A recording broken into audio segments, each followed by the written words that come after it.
How you doing? Trader Joe's. Guess what we're doing again? We're playing.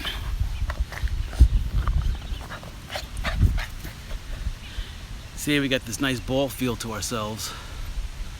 For now.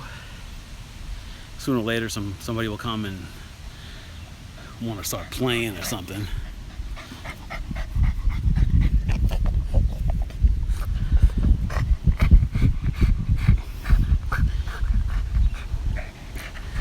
But for right now, he's happy. I'm happy. I'm in a nice shaded area here.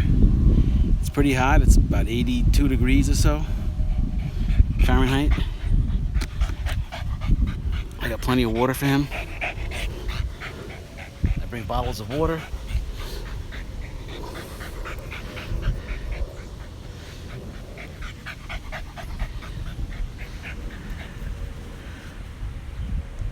Gotta keep him hydrated.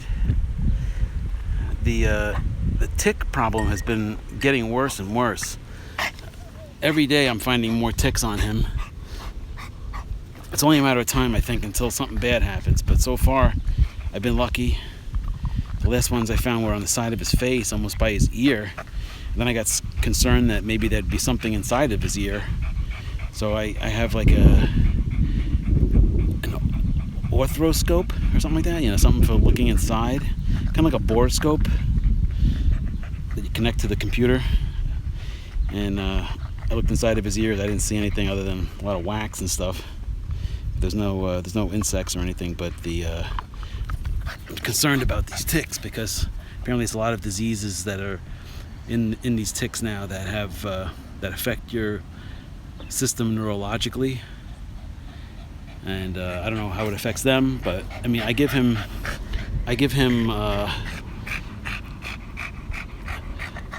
flea and tick medication that I put on him. I don't know if that would help him if a tick bit him that had that kind of a disease in him, or if it just tries to not want to make a tick bite into him or something, or not enjoy it for whatever reason. I don't know what the stuff actually does as far as how it limits a tick or flea from wanting to infest on the dog. I don't know. So, but I'm very vigilant. I look him over every single time we finish playing, and thankfully his type of the hair on him is sparse enough that I could see pretty much right away if there was anything that was on him. I could see it pretty quickly. It would just look like a bump on his under his hair, and his hair is very, very fine, as you can see. I mean, a lot of places you can see right down to his skin anyway.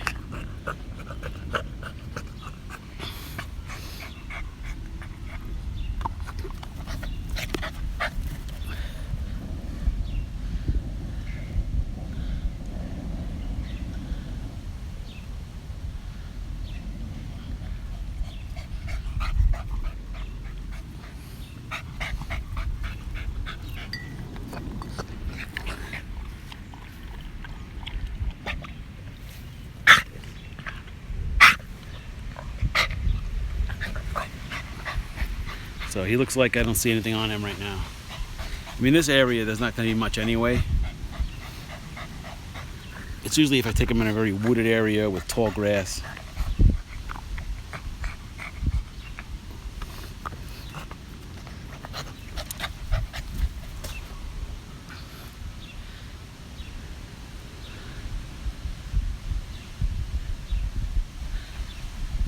Like I've said in previous videos, I'm on Instagram, and I use the keyword like brown Boston Terrier or just or red Boston Terrier,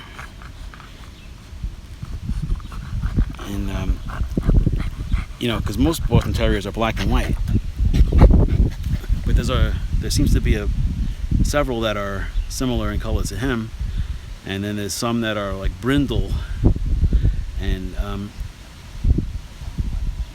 his kind of color is pretty rare, and I put up a video on Instagram of last week I went to Walmart and I brought him with me into Walmart, and there was a number of people that came up to me wanting to know if he was a Boston Terrier, because I guess they have him as well, but theirs are black and white, and they had never seen a brown one before. So, it's odd. Like I would think that if I had I'm aware of all the different colors of Boston Terriers, so I think I would know if I had a black and white one, I would be aware that there were brown ones, I think. But I guess there's some people that just aren't too aware of it.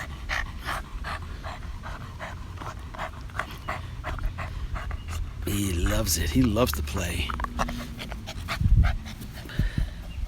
I was talking with my manager today at work about, the way we've been working lately at my company is there's basically almost like unlimited amounts of overtime. Not unlimited, but there's quite a lot more overtime than there used to be. And it's a blessing, but it's also a curse, because it's nice to be able to make a lot of extra money, but it eats up into your free time, and you don't really have much of a life when you're working that many extra hours.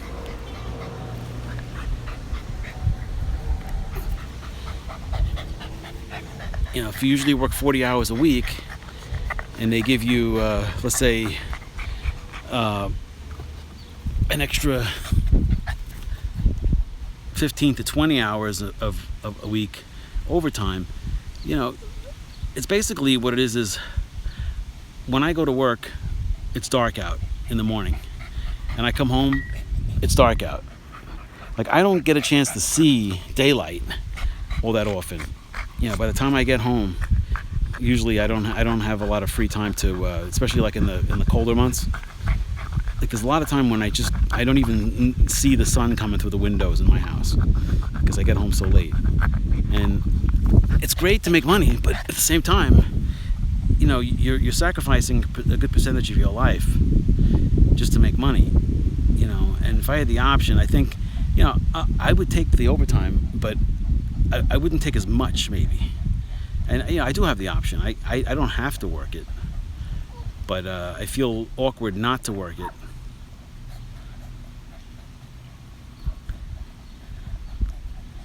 And plus, they kind of do, even though they say they don't penalize you, they do kind of penalize you in a sense. They say, you have there's an overtime list that's published in the company that by my department anyway, and it says how many hours you worked, how many hours you had overtime, and then how many hours you refused overtime. So in other words, if there was 8 hours available and you worked 4 hours overtime, you refused 4 hours. And I don't like the idea that it says that I refused work. I mean, I didn't refuse regular work, I just refused overtime, which I wouldn't have been getting anyway. But it could count against you, actually, in my company, because the way we work, we have, because it's a utility, we may be required to work if in the event of a strong storm or something like that comes through. They could force you to work, and if you don't have, if you have a lot of refused time, you could be the guy that they force. But if you don't have a lot of refused time, you could opt not to work during a required event.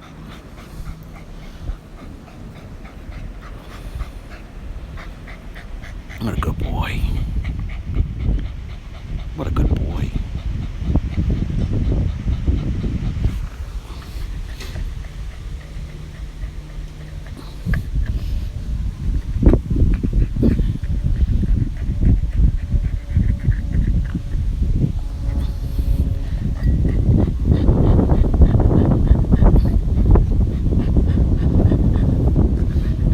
This ring is his favorite toy. It's actually my favorite toy with him also, but I am concerned about how it affects his teeth. But it is the easiest toy because I could throw it the furthest, it rolls the furthest, It's easiest to get out of his mouth, it's easiest to grip.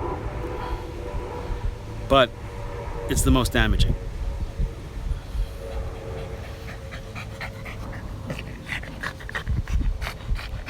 Yeah. He loves it.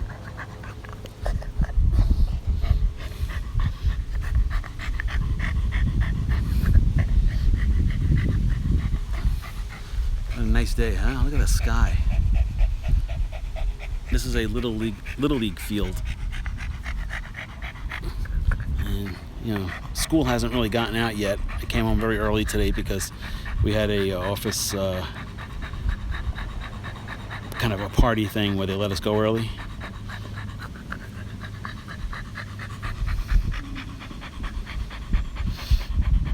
But I'm sure as soon as the school starts letting out, at some point kids start showing up here to play, and then we have to leave.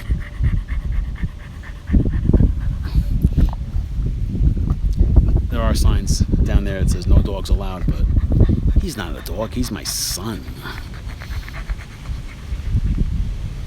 And a good boy.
Good boy.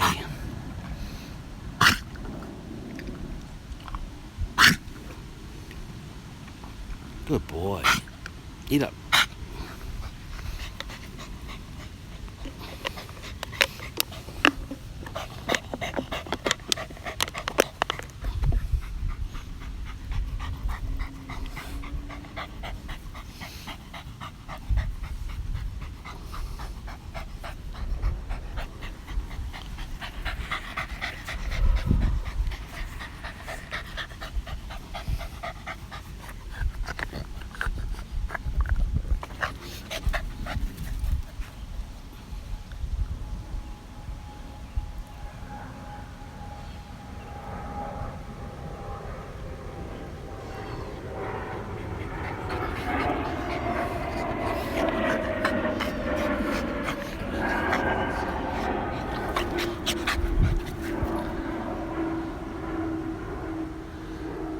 See, I mix it up for him. I throw a little bit in the sun, where it's probably a bit warmer than over here in the shade, but this is like a cool area in the shade.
people across the street from this park are coming home with some children, so I imagine schools are letting out.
That way. Charlie. Over there. It went over that way. He doesn't know it. Charlie.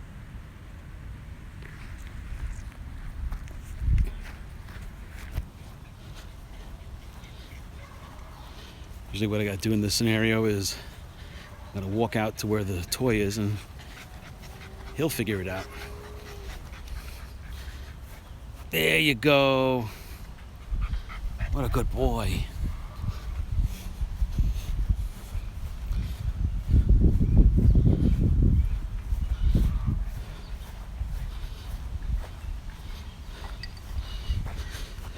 This is like a piece of a yoga mat.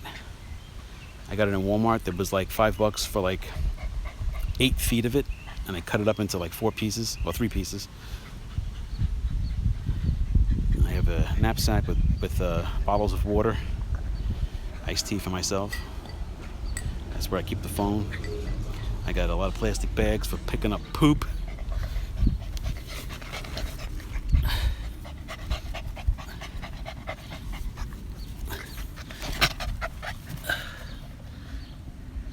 I got extra gloves in there. Actually, I got a lot of things in there. It's like a mini survival kit in a way.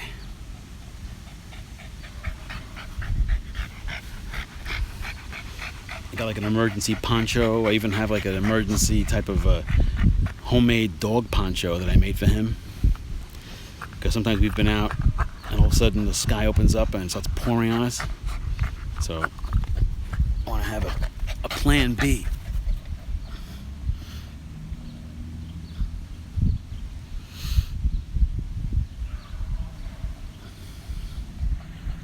I just got a notification on the phone that I got a delivery. I had ordered a Ganzo knife, a model called Firebird, and it has carbon fiber handle scales.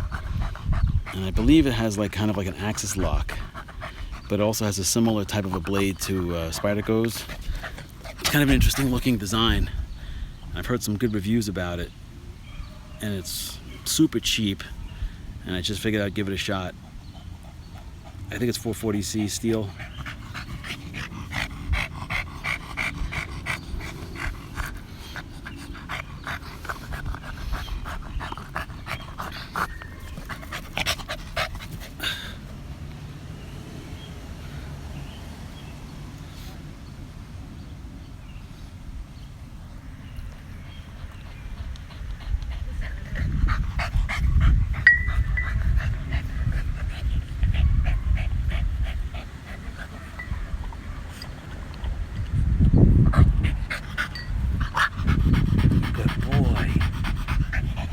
Good boy.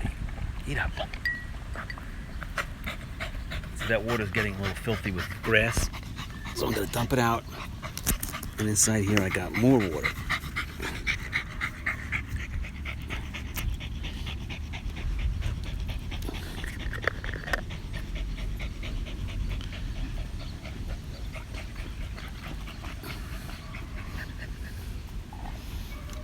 I like these bottles. I get this from the supermarket.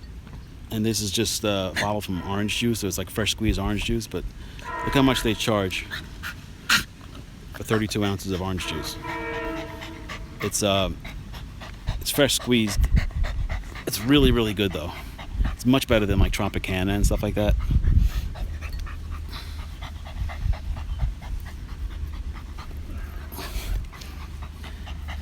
But it's almost as good as, like, if you ever go down to Florida, sometimes on the side of the road they have a few of these places. They have these orange farms, and then they sell the fresh orange juice, and that stuff is amazingly good.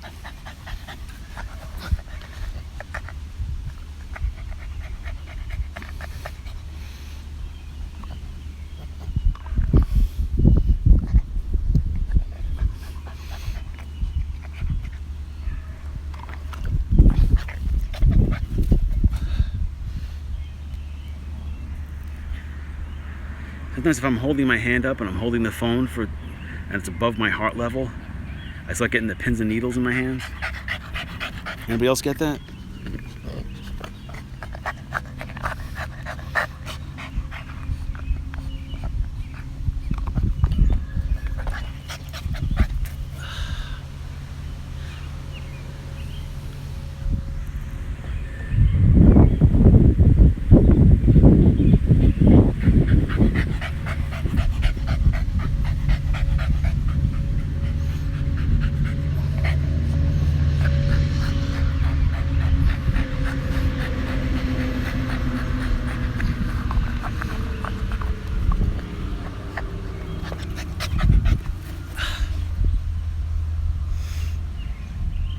See, he's got a leaf in there.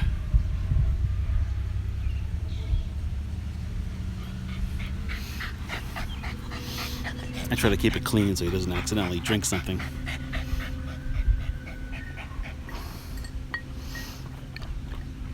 You're a good boy. Tell me he isn't the best dog in the world.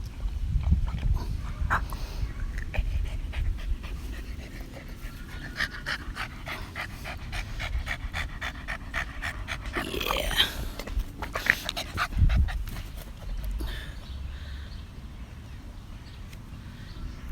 I'm hoping this video isn't too tedious. I really don't have much to say too much today, so I think I'm going to end it here, and I'll pick it up next time, and I'm going to have some more information next time I make another video. And I believe he knocked over his water bowl. I ordered a mount for a small tripod, and I'm going to be bringing that with me so I can do a hands-free and just keep the phone in the tripod while we play. And then I could also maybe do an EDC update, and I got a couple of other things I want to talk about, but I kind of need both hands to be able to do it. Alright, so I hope you're enjoying the video. If you like it, please hit the like button. If you want to share it, subscribe, whatever. Thanks for watching, and I'll see you on the next time. Take it easy. Bye-bye.